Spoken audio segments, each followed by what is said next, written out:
قادر بندوخیل صاحب کی جانب جاتے ہیں. قادر صاحب یہ بتائیے گا, ابھی بلاول بھٹو صاحب نے یہ کہہ دیا ہے کہ ایک اور موقع ضرور ہونا چاہیے, پی ٹی آئی کے ساتھ بیٹھک ہونی چاہیے.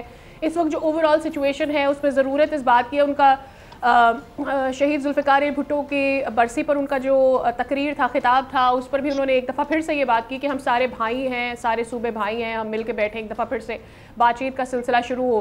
تو ذرا بتائیے گا کہ کیا اس معاملے پر کوئی پروگریس ہوئی ہے, کیا رابطے ہوئے ہیں؟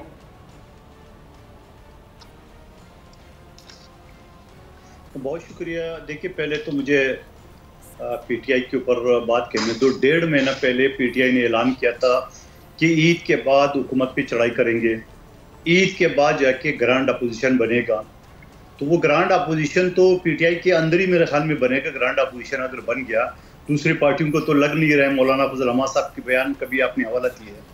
دوسری بات یہ, بلاول بھٹو صاحب, میں پہلے بھی کاظمی صاحب میرے ساتھ کئی شو میں بیٹھے ہوئے تھے, اس وقت بھی میں نے کہا تھا کہ غالباً پنجوتا صاحب بھی کسی شو میں تھا, تو میں نے کہا حکومت کو تھوڑا سا دل جو ہے نا وہ فراخ دلی دکھانا چاہیے.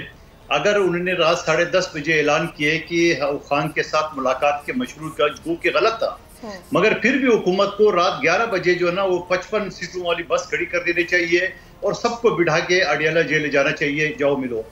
لیکن شام میں پھر وہی ہوا, پی ٹی آئی نے دوبارہ اس چیز کی خود ہی نفی کر دی ہے کہ نہیں جی خان کو پیرول پہ رہا کرو تب جا کے بات ہوگی. تو میں یہ سمجھ رہا ہوں جو 1.5 مہینہ پہلے رمضان کا مہینہ جو ٹاک شو میں گزارنے کے لیے ایک پلان بنایا تھا یا ایک بیان دیا تھا, وہ تو ٹس ہو گیا ایک لحاظ سے, اس کی تو کوئی سر پیر نہیں ہے.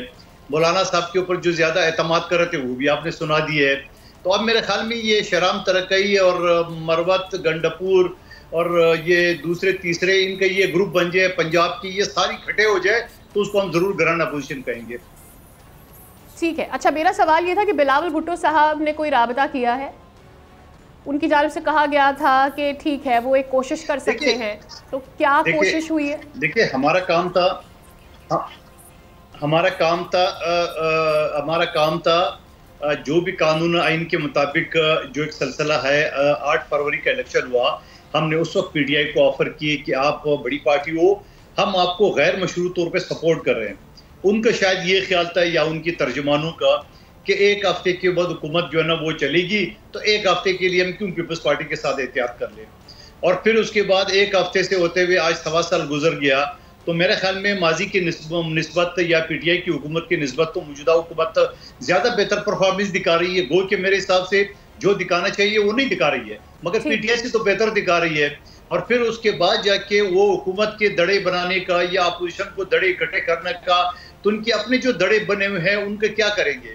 شیر افضل مروت کے بیانات آپ دیکھ لیں یا ان کے دوسرے تیسرے کا دیکھ لیں, وہ تو پہلے ہی کہتے ہیں کئی گروپ سامنے آئیں گے. تو میں یہ سمجھ رہا ہوں کہ اب ہم کس سے مذاکرات کریں. ہم نے پی ٹی آئی کو ایک آفر کی ہے, پہلے بھی آج بھی کی ہے, اور حکومت کے اوپر تنقید کی ہے, ان کو موقع دینا چاہیے. تو کیا بلاول صاحب بانی پی ٹی آئی سے جا کے بات کر سکتے ہیں؟ کیونکہ کئی بار ہم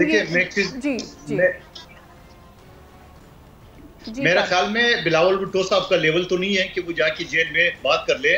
ہاں, اگر پی ٹی آئی آفر کرے کہ پیپلز پارٹی کوئی نمائندہ آ جائے تو ضرور اس کے اوپر جو ہے نا وہ سوچا جا سکتا ہے. قادر صاحب, اب مجھے یہ بتائیں کہ ایک جانب تو پی ڈی ایم کی حکومت کی بات کر رہے ہیں مولانا صاحب, دوسری پی ڈی ایم کی بات کر رہے ہیں, اور پھر وہ یہ بھی کہہ رہے ہیں کہ جی کچھ سم آف دا ممبرز اس وقت حکومت میں ہیں, کچھ اپوزیشن میں ہیں. کچھ آپ کو سمجھ میں آ رہا ہے کہ اس وقت مولانا صاحب کے ذہن میں کیا چل رہا ہے اور کیا پلاننگ ہے ان کی اس حوالے سے؟ when he says کہ جی پی ڈی ایم کی حکومت, پی ڈی ایم جو تھی وہ آدھی بٹ گئی ہے, ادھر بھی ہے ادھر بھی ہے, لیکن پی ڈی ایم قائم ہے.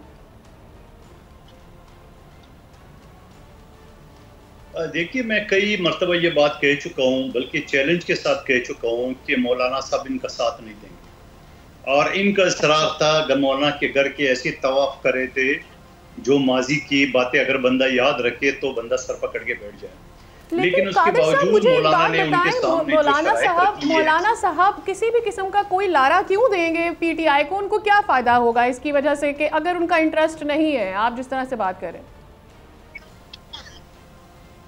دیکھیں میں آپ کو تھوڑا سا دلائل سے بات کروں گا, تھوڑا غور سے سن لیں میں کیا کہنا چاہ رہا ہوں. مولانا جو نا ان کا جو